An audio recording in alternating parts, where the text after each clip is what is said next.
I want to ask, I'm pretty sure most of us have had a coffee before. Sometimes we can't actually survive without coffee. Some people first thing in the morning, they must have a coffee. Now when we think of coffee, what do we think of? If I were to say, for example, pizza, what would you think of? Which country would you think of? Italy. If I was to say sushi, what would you think of? Japan. So there are certain things that you associate with certain things. Now if I were to say coffee, what would we think of? Brazil. Some people might think of Colombia. Some people think of Italy. However, I just want to look a little bit first at the history of coffee. And you're going to understand that there is something Islamic about this in the end. Coffee itself, the word actually comes from Arabic. In Arabic, the words call this drink qahwa. Qahwa is the drink that comes out from the bun, from the coffee bean.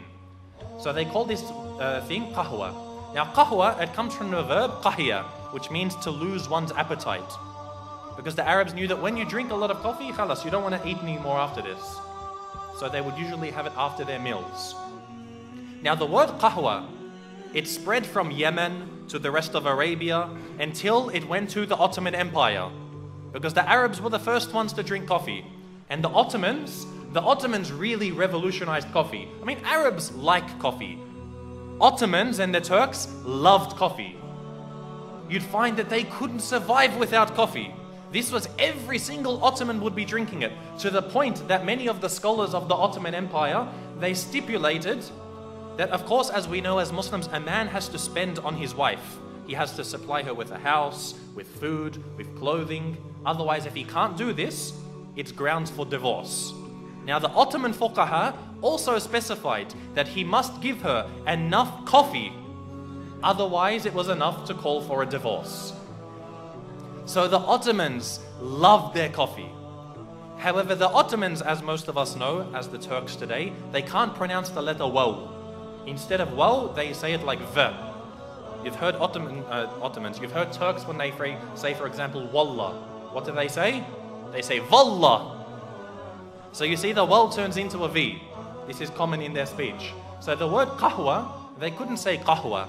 So they started to call it kahva. Now kahva, when it began to spread, when the Ottoman Empire was attacking a lot of the nations of Europe, there was a specific time. It was actually the last instance of offensive jihad in our ummah. This was the last time in the history of our ummah that the Muslims made an offensive jihad, when the Ottomans were attacking Austria. So they were attacking Austria and Poland, who were united at that time. Now they were defeated in this battle. It was called the Second Siege on Vienna. So when they were defeated, as you know, when you leave the battlefield, you leave behind all of your things, the ghanima, your weapons, your treasures. And part of their ghanima, of course, was their coffee. Because even the Ottoman army, everywhere they went, they had coffee and people to make their coffee.